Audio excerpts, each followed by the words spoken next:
في سد الفرات العظيم.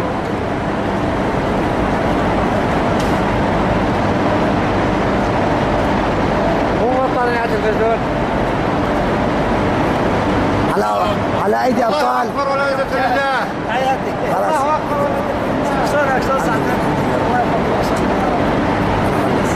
على ايدي ابطال الجيش السوري الحر.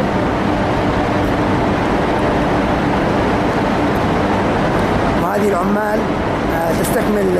تستكمل عملها طبعا في سد الفرات. محمد. السلام عليكم.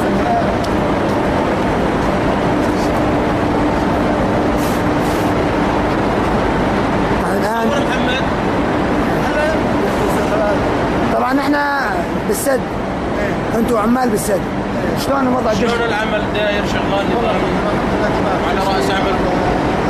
طبعا معامله الجيش السوري الحر معكم تمام. طبعا احنا بدنا نجي جوله، خرج تمشي معنا يعني شوي، نسالك كم سؤال يعني على السد كذا. على السد طبعا هذول المجموعات اللي مجموعات الدولية. ايوه حاليا عندنا 4 مجموعات. ايوه وفي 2 صيانة. ايوه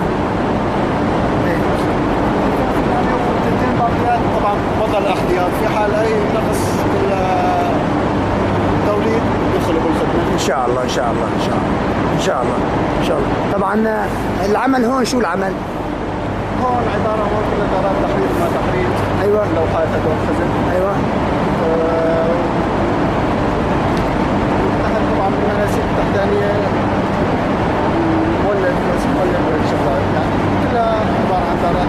يعني ان شاء الله الامور ماشيه تمام. الحمد لله تمام. الحمد لله. نحن طبعا بعرض السد حاليا صارت المجموعات. نحن الان في صاله المجموعات.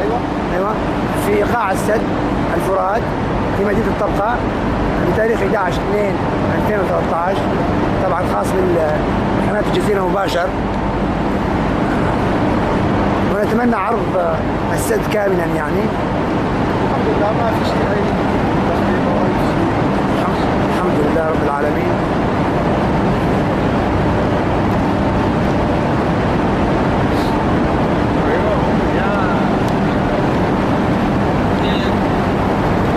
الصوت مسؤول لاني صوت بس بدي اساله انه العمل شغال بالنسبه للسد، بده يقول ايه مثلا؟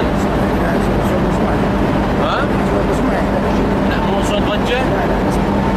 ارجع لي ورا احمد انت وقف هناك وصورنا انا ومحمد.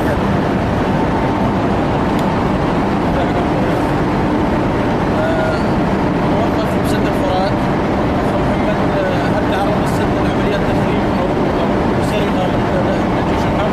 لا ما في السد وضع العمل نهائي ما في اي مشاكل او اي. الموظفين عم يداوموا على راس عملهم؟ والله هاي الشباب تابعنا العمل. يعني العمل شغال؟ الحمد لله العمل شغال في سد الفرات والموظفين على كل واحد على راس عمله في سد الفرات والوضع ممتاز. سد الفرات في حضرة الجيش الحر والشعب السوري ان شاء الله. والله اكبر ان شاء الله. طبعا ما في اي تعرض من اي شخص لاي مدني. لا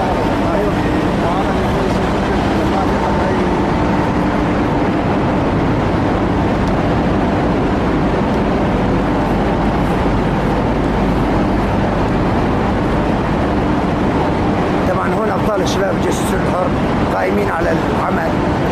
الشباب طبعا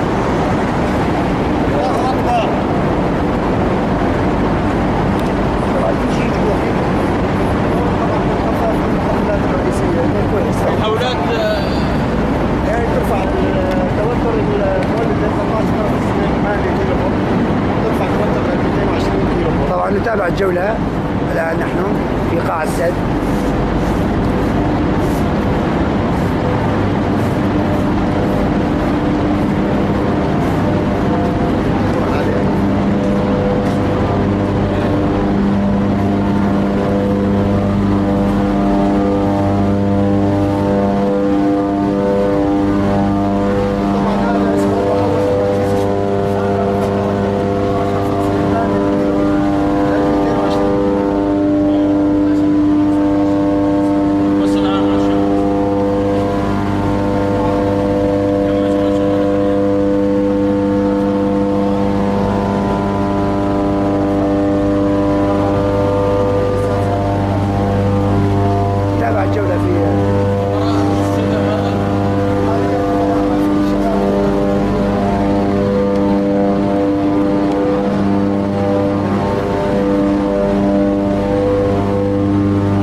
المخالفات التوحيد. في عندنا اللوحات يظهر عندنا الخطأ الخلل والعطل، فالمناوب بتطلع لنا عن إشارة عن طريق عمليات. انتهينا على الإشارة بالضبط. هاي الإشارات مجموعة 5 بالعمل. أي في حال حدوث أي عطل أو خلل فني على المجموعة يطلع لنا إشارة خلل أو طارئ يطلع لنا. شايف؟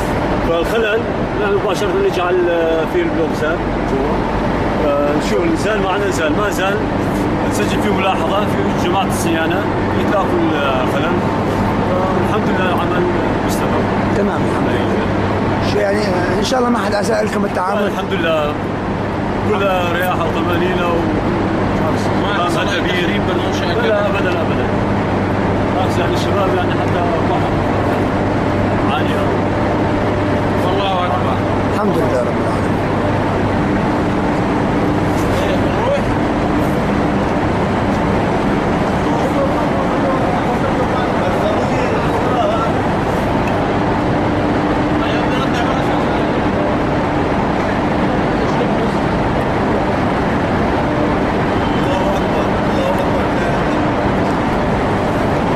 يعطيك العافية.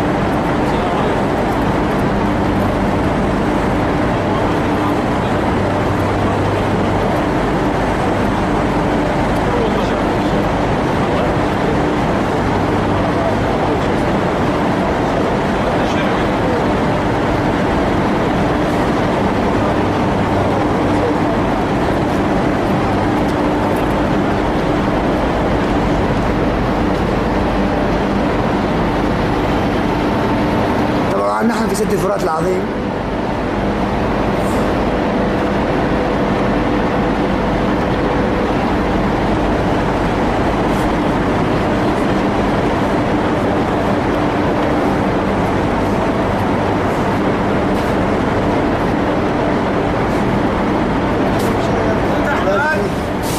السلام عليكم. يا شباب يعطيكم العافية. شلونكم؟ شلون الأوضاع؟ تمام؟ شلون الأوضاع عبيد؟ شلون أوضاع الشباب والجيش الحر؟ ممتاز الحمد لله. هذا ما في، الامور كلها كويسه ان شاء الله. الحمد لله. إن شاء الله ما صار لا تخريب. الحمد لله ما في حدا بيدير على الأمر. إن شاء الله تمام. الله يعطيكم العافية. وشغل السد تمام ممتاز جدا. كل شيء ماشي. الحمد لله. الشباب هم الشباب الموجودين. الحمد لله. ان شاء الله شباب ما حدا تكبير. الله اكبر. طبعا نحن الآن في قاع السد، سد الفرات. هي غرفه مناوبين كهرباء. غرفة المناوبين مع طبعا شباب الجيش السوري الحر جميعا طبعا. الله يعطيهم العافية. تحياتي لكم جميعا. السلام عليكم. الله اكبر. الله أكبر. طبعا احنا في غرفة التحكم الرئيسية، هي غرفة اللي اسمها غرفة العمليات. طبعا نتحكم هين من كافة المجموعات المحطة. أيوة. وجميع الإشارات والأعطال اللي تصير في المحطة تنزل عندنا على شكل إشارات ضوئية مثل ما انتم شايفين. طبعا. هذا مخطط ربط المجموعات مع الشبكة ومع ساحة التوزيع موجودة فوق. طبعا. هاي الخطوط الواصلة من عندنا على الشبكة الرئيسية، عندنا 9 خطوط تغذي على بقية المحافظات، تربط مع بقية المحطات. طبعا عندنا بهالمحطة 8 مجموعات، استطاعة المجموعة 100 ميجا بمجمل يعني 800 ميجا واط. يعني تعتبر المحطة هي العصب الرئيسي للكهرباء بسوريا. عندنا يعني نتحكم بالتردد الشبكة، ونتحكم يعني استقرار الشبكة بالكهربائية السورية يعني يعتمد على هالمحطة. سرعة المناورة بالنسبة للي صار نقص بالتوليد أو زيادة، يعني من عندنا أسرع شيء المناورة. يعني عندنا خلال دقائق ممكن ندخل مجموعة أو نخرج مجموعة، بينما بقية المحطات تحتاج لساعات. المحطة يعني في خزان المائي كبير جدا، يعني الاعتماد الأكبر حتى بالإضافة للكهرباء الري. كويس. بالنسبة للري تروي مساحات واسعة جدا. تنظيم مجرى النهر مشان فيضانات أو يعني أحيانا بالربيع يصير فيضانات كبيرة. طبعا البحيرة تنظم مجرى النهر طبعا بالنسبه لنا ما حد ان شاء الله اسالكم خالص. لا بالنسبه للشباب الشباب يعني ما حدا او حدا تعرض لاي منشاه او تخريب او تكسير؟ الحمد لله المحطة سليمة، وأثناء الاشتباكات وأثناء وصول الشباب كانت المحطة بالعمل واستمرت بالعمل ما توقفت أبدا. لحد الآن ما حتى الآن ما توقفت. وهذا نتمناه يستمر إن شاء الله. إن شاء الله. تتحيد المنشأة كل الأمور. طبعا نحن في غرفة العمليات في هذا الشعب وبرجال مدينة الشعب. الطبقة طبعا بتاريخ 11/2/2013